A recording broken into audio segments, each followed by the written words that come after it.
Bonsoir, mesdames, messieurs. Il est exactement 20 h et je déclare ouverte la séance ordinaire du 4 mars 2025. Étant donné l'absence de Mme Cloud, nous allons nommer une greffière trésorière substitut en 1.1. Le Conseil désigne Mme Caroline Benjamin, directrice adjointe et chargée de projet, à titre de greffière trésorière substitut pour la durée de la séance du Conseil. Ça me prend un proposeur et un secondaire. M. Burel propose avec M. Cloutier qui seconde. D'accord. Accepté à l'unanimité. En point 2, l'adoption de l'ordre du jour. Tout le monde en a pris connaissance. Tout est à votre goût. Un proposeur, un secondaire pour accepter l'ordre du jour. M. Darvaux propose avec M. Bayard. À droite, tout le monde est d'accord. Au point 3, l'approbation des procès-verbaux. En 3.1, l'approbation des procès-verbaux de la séance extraordinaire du 4 février 2025 et de la séance ordinaire du 4 février 2025. Tout le monde en a pris connaissance encore? OK. On en a discuté tantôt. Tout est conforme. Un proposeur, un secondaire, s'il vous plaît. M. Soulière propose avec M. Cloutier. D'accord. Accepté à l'unanimité. Au point 4, c'est un dépôt, la correspondance reçue. Au point 5, en administration générale, on a à 5.1 le comité de démolition, la constitution du comité. Considérant que la municipalité doit maintenir en vigueur le règlement relatif à la démolition de l'immeuble et qu'elle a adopté ce règlement, considérant l'article 148.03 qui prévoit que la constitution du comité et la nomination des membres doit se faire par résolution du conseil municipal, considérant que les membres du comité doivent être des élus du conseil municipal, proposé, appuyé et résolu que la municipalité constitue le comité de démolition et de nommer les membres du conseil municipal comme étant les membres du comité de démolition pour une période d'1 année avec possibilité de renouvellement par le conseil municipal. Il s'agirait de nommer M. Guy Cloutier, président, M. René Darvaux, membre et président substitut, M. Gaëtan Bayard comme 3e membre et M. Burel comme membre substitut. Tout le monde est d'accord? Ça me prend un proposeur, un secondaire. M. Soulière propose. M. Darvaux seconde. Tout le monde est d'accord. Il s'agit aussi, en passant, de désigner la directrice générale des greffières trésorières comme responsable de traiter les demandes de démolition. En 5.2, le réseau Biblio, c'est de la routine, comme à chaque année, la facturation pour le réseau Biblio. La municipalité paye la facture au réseau Biblio du Centre du Québec, de la Naudière et de la Mauricie, datée du 31 janvier 2025 pour la somme de 16 290 et 26. Un proposeur, le secondaire, M. Burel propose, M. Cloutier seconde. Tout le monde est d'accord. En 5.3, la proclamation de la Journée nationale de promotion de la santé mentale positive. Il y a beaucoup de considérants, je vais vous en faire part de quelques-uns. Considérant que le 31 mars 2022, les élus de l'Assemblée nationale se sont prononcés à l'unanimité en faveur de la reconnaissance du 13 mars comme Journée nationale de la promotion de la santé mentale positive. Considérant que la promotion de la santé mentale positive vise à accroître et maintenir le bien-être individuel et collectif de la population et à favoriser la résilience. Proposé, appuyé, résolu que le conseil municipal proclame le 13 mars comme Journée nationale de la promotion de la santé mentale positive. Un proposeur, un secondaire, M. Soulière avec M. Bayard. Oui. Tout le monde est d'accord. En 5.4, la garde côtière auxiliaire, l'unité 22, qui sont en campagne de financement. Attendu les besoins financiers exprimés par l'organisme de la garde côtière auxiliaire, l'unité 22, attendu les bienfaits et la sécurité qu'apporte cet organisme pour les plaisanciers et les riverains. Je peux vous faire part, j'ai assisté à une réunion avec, il y avait évidemment les municipalités, à l'AMRC, les municipalités riveraines, la Norée, la Valtrie, Berthierville évidemment, l'Île-du-Pas, l'île Saint-Ignace, Saint-Barthélemy et Sainte-Geneviève. Puis on a eu une présentation de la garde côtière auxiliaire c'est pas la garde côtière comme telle, mais c'est toute une équipe de bénévoles qui se dévoue à assurer la sécurité, puis à venir nous aider quand on a toutes sortes de promotions ou de parties ou n'importe quoi. Puis ils se promènent surtout entre la Valtrie et Saint-Barthélemy. Ils font toutes les îles de Sorel. Puis des fois, il peut arriver un incident. Ce genre d'organisme-là, ça peut sauver des vies. Puis c'est tous des bénévoles. Puis ils sont en campagne de financement. Puis le conseil municipal a opté pour verser une aide financière au montant de 500 $ à la garde côtière unité 22. Un proposeur, un secondaire, M. Cloutier propose avec M. Darvaux. Tout le monde est d'accord pour 500 $ à la garde côtière auxiliaire unité 22. Puis un gros merci à eux. C'est une belle organisation. En 5.5, un amendement à la résolution 2023-12-245. Il s'agit de la résolution qui avait été adoptée lors de la séance ordinaire du 5 décembre 2023 concernant le regroupement des ORH. On a engagé une firme qui est Raymond Chabot Grant Thornton pour l'étude du regroupement des offices de Dautrey et de Joliette. Vous savez, je vais vous faire une petite histoire de l'ORH, l'Office régional d'habitation. On en fait partie. Nous autres, on a 14 spots qui sont situés à côté de l'église, dans l'immeuble, l'ancien immeuble du Montier, pour vous situer. Mais dans l'ORH de la MRC, il y a 172 spots.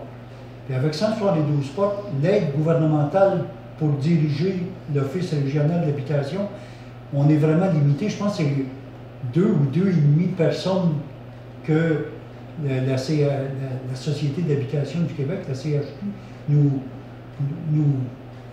pourvoit pour toute l'organisation de l'ORH.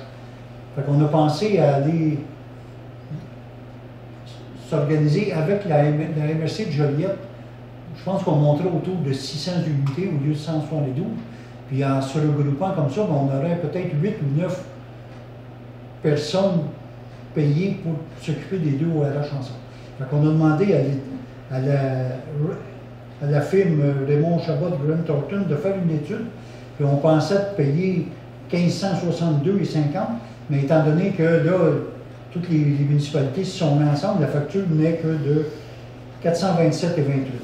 Fait qu'il faut amender la résolution de 2023, alors qu'on pensait payer 1500 $ pour 427,28.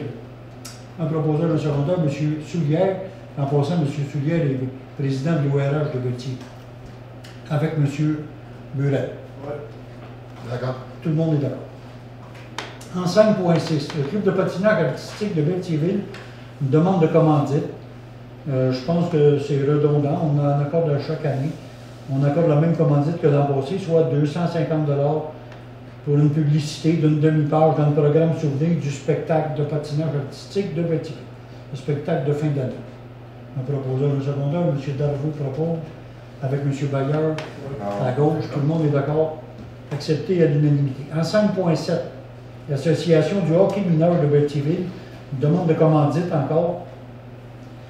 Ça, c'est encore pour un affichage de logo de la municipalité sur une affiche, lors de la 15e édition du tournoi de la Coupe des Présidents à l'Aréna Joanny Rochette du 4 au 20 avril. Donc, on accorderait une commandite de 200 $. Proposeur, M. Soulière propose, avec M. Darvaux. Oui. Parfait. Accepté à l'unanimité. En 5.8, Adobe approbate une approbation à souscrire. Le Conseil autorise la directrice générale adjointe à souscrire l'abonnement annuel Acrobat Pro du logiciel Adobe Acrobat au montant de 26 $ plus les taxes applicables mensuellement. Il faut le renouveler à chaque année. M. Burel propose avec M. Soulière. D'accord. Accepté à l'unanimité. En 5.9, l'organisme des bassins versants de la zone Bayonne une demande pour l'Assemblée générale des 20 ans. L'organisme du bassin versant de la zone Bayonne a déjà 20 ans. Ils font beaucoup de beaux travaux. Ils font vraiment c'est une belle organisme qui fait des bons travaux. La municipalité est un partenaire actif et engagé envers la mission de l'organisme depuis plusieurs années. Puis là, ils veulent utiliser le pont Grandchamp pour l'Assemblée générale de leurs 20 ans. Puis je devrais être là pour faire une allocution de bienvenue, évidemment. Donc, il s'agirait pour le Conseil d'accorder l'utilisation du pont Grandchamp à l'organisme des bassins versants de zone Bayonne pour l'Assemblée des 20 ans le 12 juin 2025, de 16 à 20 heures. Évidemment, à condition que l'organisme respecte les recommandations émises par le MTQ, par le ministère des Transports. Je vous fais grâce des conditions, là. C'est le nombre de personnes maximum sur le pont, puis de ne pas sauter. Fait que, on va leur envoyer avec plaisir qu'on accepte leur invitation. On va être là d'ailleurs, le conseil municipal, tous ceux qui sont disponibles. M. Burel propose. M. Soulière, Bassin Versant, M. Bayard, il est membre de l'organisme. C'est bon? D'accord. Accepté à l'unanimité. Monsieur le maire, peut-être que je pourrais dire quoi. Vas-y. Il va y avoir cet été, au printemps, probablement fin avril, une collecte qui va avoir. S'il y a des bénévoles qui veulent venir, ça va être organisé par Zone Bayonne, j'en fais partie. On va faire une collecte de déchets sur le bord de la rivière, à partir de la chute d'Oussette, qu'on appelait l'ancien moulin d'Oussette, en descendant vers Berthier. On va mettre de la publicité là-dessus, il va y avoir sûrement des choses. S'il y en a qui veulent venir faire du bénévolat, vous êtes les bienvenus. C'est une belle journée, on a des petits lunchs, c'est le fun. C'est surprenant, j'ai vu les tonnages qu'ils ramassent à chaque année. Ça en est vraiment surprenant ce qu'ils ramassent. Tu sais que pour les bénévoles, à où est-ce qu'ils doivent s'adresser? Là, c'est ça, on va le mettre sur le journal. On a un journal à un moment donné, on va le mettre dessus. Le journal qu'on parle d'habituellement, c'est le journal, oui. Avril. Puis on va le mettre sur le tableau aussi, sur notre site internet. Parce que je n'ai pas eu de réunion encore. Là. Fait que quand je vais avoir les réunions, on en saura plus. Excellent. Ensuite, en 5.10, la perception des taxes dues. Il s'agit d'autoriser la directrice générale adjointe à mandater le cabinet Bélanger-Sauvé, avocat, pour procéder à la perception des taxes dues, comme on fait à chaque année. En proposant le secondaire, M. Cloutier avec M. Burel. D'accord. Accepté à l'unanimité. En 5.11, il s'agirait de mandater DCA comptable professionnel agréé. Que le Conseil accepte l'offre de DCA comptable professionnel agréé datée du 24 février pour les services professionnels pour l'exercice financier 2025 et pour l'assistance à la préparation du budget 2026 tel que déposé. Un proposant en secondaire, M. Soulière avec M. Darvaux, accepté à l'unanimité. En 5.12, le Canjo soutient de la demande déposée par la FQM, la Fédération québécoise des municipalités. Considérant que la municipalité sort complètement de son champ de compétences municipales en offrant un service de canjo, pour ceux qui ne seraient pas au courant, cette année, Sainte-Geneviève a un canjo qui n'est pas limité, on a de la place pour tout le monde. Donc, l'an passé, on avait eu, je pense, 29 ou 30 qui avaient participé au camp de jour de Berthierville, qu'on en avait presque autant qui n'en avaient manqué. Donc, cette année, on fait affaire avec Adam Fay, puis les contrats sont signés. On a un camp de jour. Je pense que les premiers contacts se font fin avril, sous réserve. Mais considérant que ce n'est pas dans notre champ de compétences, considérant que l'organisation des camps de jour n'est pas une obligation municipale, considérant que malgré ça, la majorité des municipalités offrent des camps de jour estivaux, considérant que les municipalités dispensant des services de camp de jour à l'ensemble des enfants sont assujettis à l'application de la charte qui donne l'obligation à l'accès aux services adaptés des camps de jour, considérant pour tous ces besoins, les municipalités ont de plus en plus de difficultés à répondre aux enjeux de façon sécuritaire, considérant qu'également les demandes d'accompagnement pour les enfants à besoins particuliers physiques ou psychologiques sont en croissance d'année en année, considérant l'absence de soutien financier pour offrir des mesures d'accommodement appropriées aux enfants, plusieurs municipalités envisagent de mettre fin à leur offre de camp de jour, tout simplement, ce qui priverait l'ensemble des enfants de ce service, considérant la lettre de la Fédération québécoise des municipalités du 10 juin 24, demandant d'agir à la ministre des Affaires municipales et en appui à cette lettre, le Conseil de Sainte-Geneviève soutient la demande déposée par la FQM auprès de la ministre des Affaires municipales et propose des actions suivantes. Renforcer le budget alloué au programme d'assistance financière aux loisirs des personnes handicapées, particulièrement pour le volet accompagnement. Constituer à court terme un comité réunissant les parties concernées afin d'examiner en profondeur les enjeux liés aux camps de jour municipaux et mettre en priorité la création d'une mesure financière dédiée spécifiquement aux camps de jour. Que cette résolution soit acheminée à la ministre des Affaires municipales, au ministre de l'Éducation et à toutes les municipalités du Québec. C'est un appui à la lettre de la FQM pour qu'ils débloquent des montants pour nous aider avec nos camps de jour. Un proposeur, un secondeur, s'il vous plaît. M. Bayer propose, M. Darvaux seconde, tout le monde est d'accord. Vous allez-y, madame, je ne pas Je voulais savoir pourquoi ça n'a pas été fait avant. Pardon? Pourquoi ce camp de jour n'a pas été fait avant? Écoutez, on n'a pas de local. On n'avait pas de local. Le ministère exige une superficie de local qui fait qu'en face à la bibliothèque, c'était trop petit. Puis la demande est venue surtout l'année passée, parce que l'année passée, ça a débordé. Parce que Berthierville, c'est raisonnable. Ils desservent leur population, puis les places restantes, ça bouquait presque les demandes qu'on avait de nos citoyens. Mais là, on dirait que les jeunes ont poussé un peu plus, puis là, on était rendu à 25-30 demandes qui manquent. Là, à un moment donné, il y a quelqu'un ici au conseil qui a allumé que l'école Sainte-Geneviève, je comprends qu'elle est sur la rue Saint-Viateur, vous savez où elle est, à Berthierville, mais l'école Sainte-Geneviève, ça appartient à Sainte-Geneviève. C'est le terrain et l'école payent des taxes chez nous, l'école est chez nous. Fait que là, on a fait des démarches avec la commission scolaire, on était très bien reçus, puis on peut faire un camp de jour de l'école Sainte-Geneviève.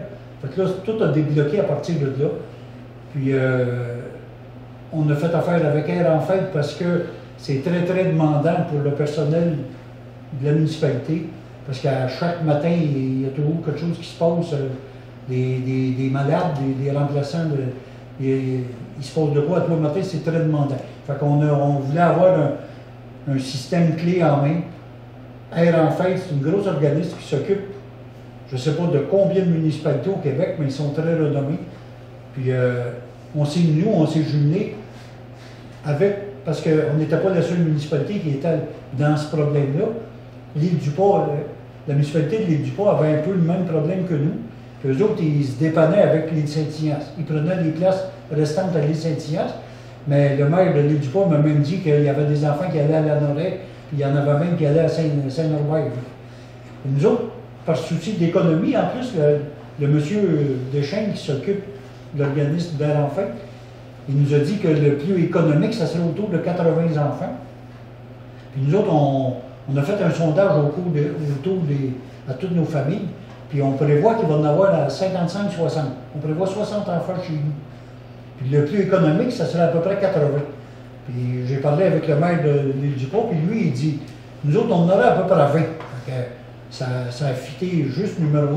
Puis nous autres, on a embarqué les deux municipalités ensemble. Puis tout s'est développé. Puis à 80, là, tout est parfait, tout va bien. Puis après ça, on a reparlé même avec Berthierville. Berthierville, eux autres aussi, ils trouvent que c'est accaparant pour leur personnel. Puis quand on a parlé d'Air en Fête avec Berthierville, là, attends un peu, on va s'en parler les trois municipalités ensemble. Puis là, on a eu une entente intermunicipale à 3. On parle peut-être de 200 enfants. Ça a fait encore baisser les coûts pour tout le monde, même pour Berthierville. Donc, on a eu une belle entente là-dessus. Puis cette année, ça va être notre première expérience. Hein. Mais c'est un peu pour ça qu'on n'avait pas eu avant. Pour répondre à votre question. Mais ça me fait plaisir. Ensuite, en 5.13, le plancher du garage municipal. Il s'agirait de donner un mandat pour faire une partie du plancher. C'est pas vraiment dans le garage, là, c'est pour les deux bureaux, la salle de break des employés, le bureau du responsable des travaux publics, puis un petit passage à faire qui mène au garage. On veut mettre ça en céramique parce que le béton est très usé. Puis en plein été, là, les gars passent le balai, puis la poussière lève, puis ça n'a plus de bon sens. Fait qu'on veut mettre ça plus propre, puis on va faire ça en céramique. Fait qu'on est allé avec 2 soumissionnaires. Je vais vous dire, la municipalité a fait la demande de 2 soumissions pour le matériel et l'installation d'un plancher en céramique dans le garage municipal. On a reçu les 2 offres de service d'Enfousse couvre-plancher au montant de 11 266,44 et Omnisol au montant de 11 748,70. Donc, il est proposé, appuyé et résolu que le Conseil accorde le mandat pour le matériel et l'installation du plancher de céramique dans une partie du garage municipal et le plus bas soumissionnaire soit d'Enfousse couvre-plancher au montant de 11 266,44 plus les taxes applicables. La directrice adjointe et chargée de projet est autorisée à signer les documents relatifs à cet effet. En proposeur en secondaire, M. Darvaux propose, M. Soulière seconde. Oui. Merci. C'est pour le bien-être de nos employés, il faut lui faire attention. Ensuite, en 5.14, on a un contrat, le renouvellement de contrat de service de photocopieur à la bibliothèque. La municipalité renouvelle le contrat d'entretien pour l'équipement Sharp modèle, je vous en fais grâce, numéro de série, avec les taux normaux là, de chaque copie, les copies couleurs et tout. Le contrat est effectif pour une période de 12 mois à compter du 1er mars. M. Burel propose avec M. Cloutier. D'accord. D'accord? Tout le monde est d'accord. Ensuite, on a en 6, trésorerie. 6.1, l'approbation des comptes payés et à payer. On a, ça c'est fait. On a, il s'agit d'approuver la liste des factures payées de février 2025 au montant de 51 814,27. Autoriser le paiement des factures présentées à 266 530,13 et autoriser le paiement des salaires bruts pour février encore à 47 954,11. Ça a l'air de passer vite comme ça, là, mais nous autres, on les a pas mal d'avance, toutes les factures, fait que tout le monde a le temps de les voir.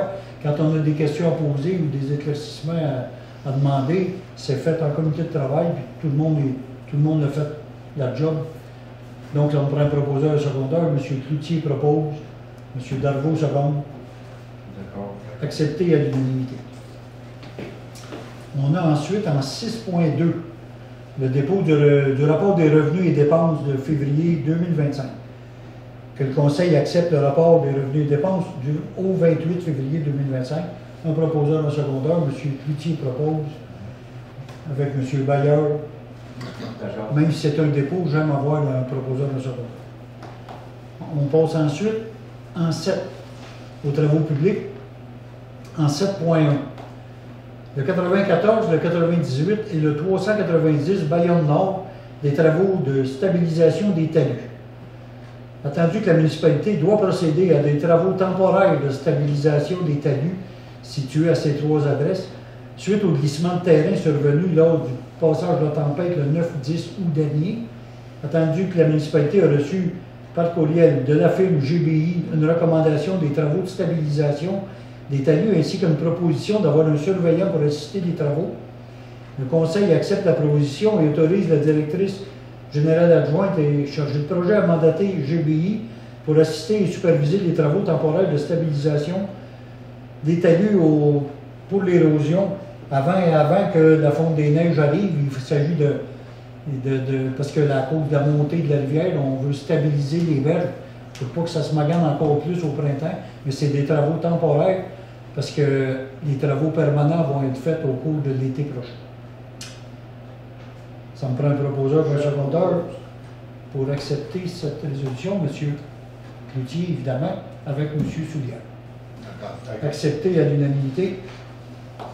Encore là, à propos de ces travaux de stabilisation-là, il s'agirait, on a reçu une recommandation des travaux de stabilisation par courriel de la firme GBI. Puis on a fait 2 demandes de soumission pour les travaux comme tels.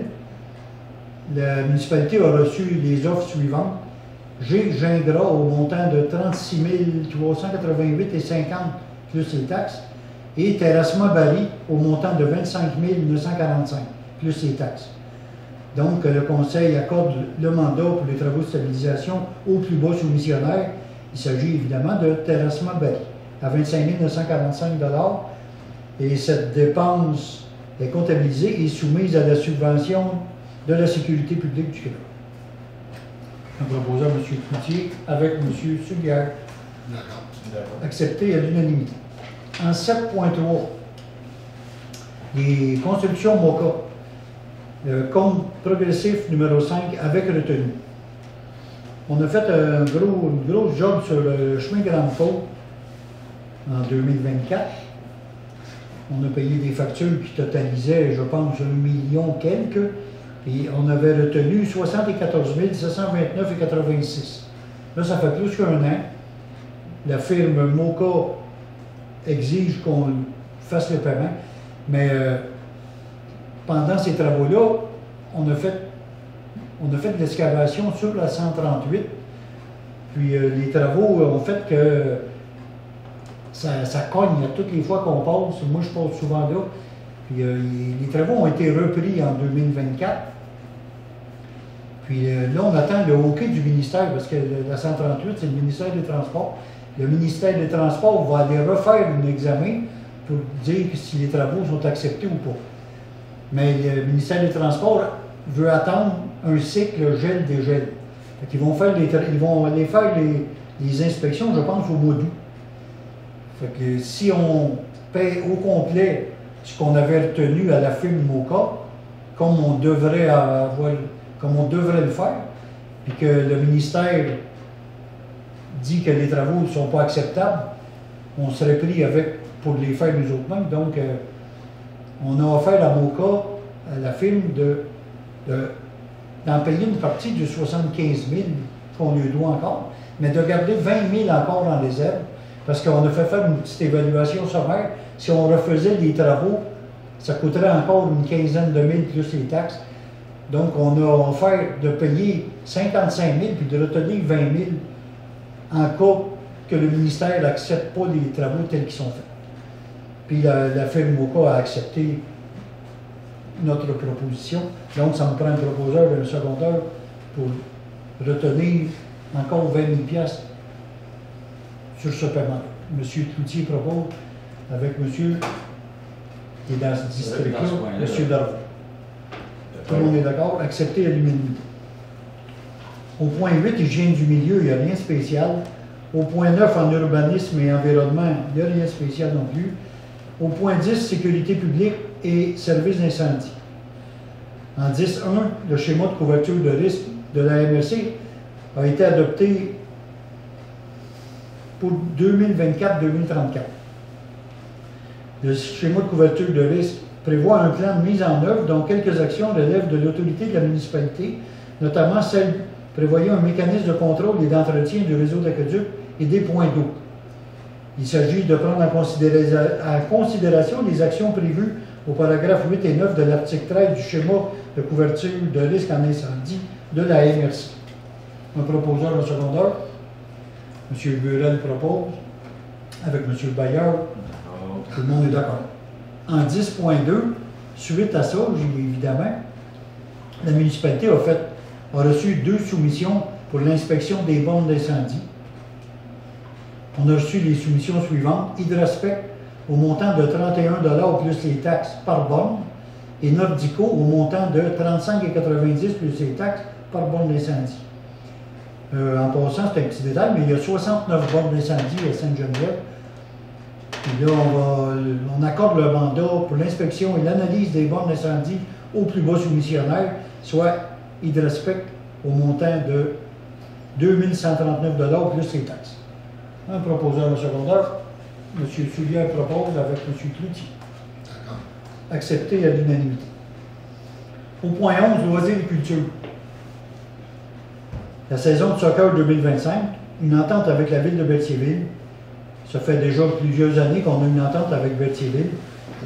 Considérant que Sainte-Geneviève possède un terrain de soccer et désire que celui-ci soit utilisé par les jeunes de la municipalité ainsi que ceux provenant de l'association de soccer de Berthier, Considérant qu'il est convenu avec la Ville de Berthierville qu'elle n'impose aucun tarif de non-résident aux participants de Sainte-Geneviève qui désirent faire partie de l'association de soccer, considérant qu'il est à l'avantage de la population des deux municipalités d'accepter cette entente, on n'est pas comme dans deux pays qu'on connaît bien qui ne s'entendent plus. Nous autres, on va essayer de s'entendre pour le soccer. Que la municipalité s'engage à fournir et entretenir le terrain de façon sécuritaire répondant aux normes en vigueur et rendre accessibles les installations sanitaires. Que la municipalité de Sainte-Geneviève accepte que son terrain de soccer soit utilisé par l'association de soccer de Berthier et que la Ville de Berthierville accepte l'inscription des jeunes provenant de Sainte-Geneviève au même tarif que les résidents de Berthierville. Que l'association de soccer prenne en entente avec les représentants de chaque municipalité pour la planification des horaires et que cette entente est valide pour la saison de soccer 2025. Un proposeur de secondaire, M. Burel propose, avec M. Bayard. Tout le monde est d'accord. En 11.2, la saison de soccer 2025, tarification aux non-résidents de Berthierville et de Sainte-Geneviève. Évidemment, nous autres, on a une entente avec Berthierville.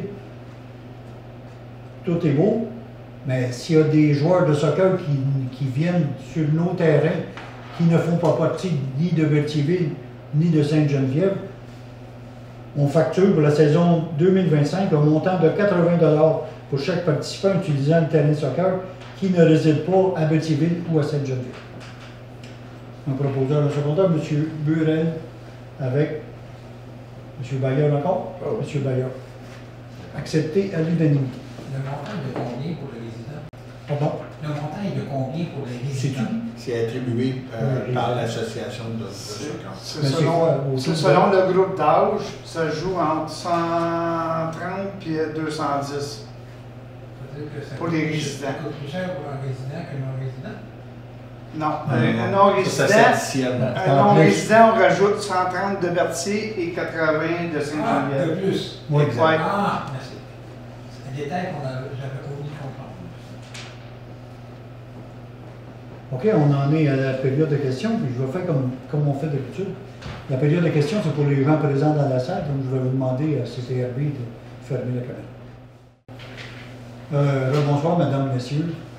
La période de questions étant terminée, un proposeur d'un secondaire pour clore l'Assemblée, M. Darvaux, avec M. Bayard. D'accord. Tout le monde est d'accord? Accepté à l'unanimité. À la prochaine.